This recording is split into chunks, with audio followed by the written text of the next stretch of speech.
Live sheep exporter George Asaf. He's made a fortune. I call it eternal demand.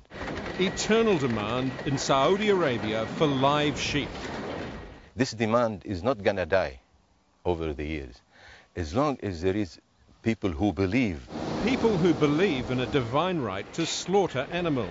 But others believe what happens to the sheep is disgusting. It is the most appalling case of animal cruelty that I've ever witnessed. It doesn't look like a sheep, either. For years, George Asaf ran a successful business with the blessing of the New Zealand government.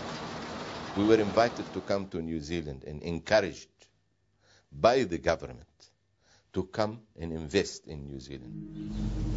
14 years ago, George Asaf and his Saudi partner Hamoud Al Ali Khalaf, encouraged by the government, bought a sheep breeding program. It seemed like a license to print money. I said, this is the sheep that you need to take to export in the future. And now the government's being asked to support the live sheep trade once again. It will be an excellent thing for the farming sector in New Zealand. Our Agriculture Minister, David Carter, agrees. New Zealand would benefit economically from the resumption of trade. We had heard the government was about to sign a new deal with the Saudis. Hello, George Asaf. Yes. George Asaf had been getting encouraging emails from the Ministry of Agriculture and was pleased to talk exclusively to Sunday. We do over 1 million sheep a year. So we met up in the Hawke's Bay, where George Asaf and his Saudi partner have invested millions. And we did the largest breeding program probably in the world. These are the sheep they bought, Awasis. They're tough, bred specially to be shipped alive. But there's a big problem. The trade outrages animal activists. Now a warning, the pictures you're about to see may upset some viewers. Animal activists say there's a good chance if the sheep survive the voyage, their days will end like this. These pictures were shot secretly in the Middle East as recently as last year. They're being sent to countries that have no laws to protect them from acts of cruelty. Lynn White is at the heart of the struggle to prevent Australia exporting live animals for slaughter. That's her in the blue scarf, finding out what's happening to sheep shipped to the Middle East. This is in a particular slaughterhouse where they're just pulling animals to the blood drains for slaughter, just dragging them by their legs. And they're Australian sheep? Absolutely. And I think if you watch these animals trussed up on the ground, you can just see their chests absolutely heaving in fear. And she says that's not all we should be worried about. Even on the very best journeys, animals are going to suffer and die through failing to eat. Isn't it cruel? I don't think so. We haven't done anything. George Asaf reckons the animal welfare groups have it all wrong. The Saudis do care. They care so much about animal and they love their animal to the extent that they sleep with them. George's company, Awasi New Zealand, has around 60,000 sheep ready to be shipped. They'll have a very good voyage and they will be very comfortable on board. They put on weight. But there's a problem. There is no live sheep trade between New Zealand and Saudi Arabia. Hasn't been since 2003. They claim this ship's on a slow-speed voyage of misery and death. What most New Zealanders don't know was that George Asaf and Hamoud Al Ali Khalaf were at the centre of this animal disaster. Did you lose any sheep? We lost on the ship just between 3,700 something sheep.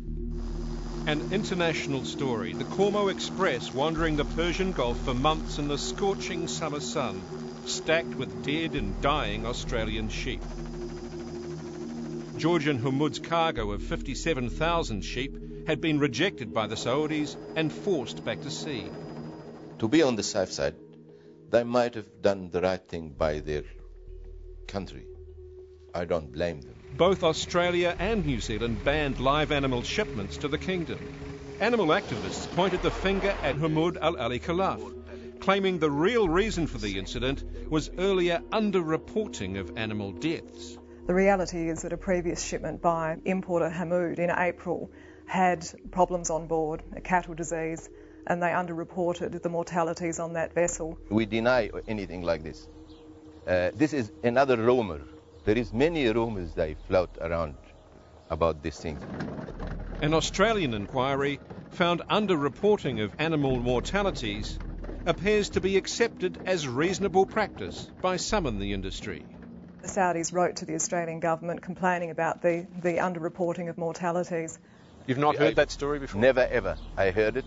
And Sunday has discovered Humud is linked with earlier allegations of underreporting animal deaths. You can't be running around with an oxygen tank for 10,000 barely breathing sheep. Tony Hill is a whistleblower. He was the on-board vet who first complained about animal deaths 9 years ago. As we arrived in Dammam, the temperature spiked and the humidity reached 100%. And after trying to spread the sheep out onto decks with ventilation, realised we'd have to put back to sea. Did it work? It did, but by that stage hundreds had died.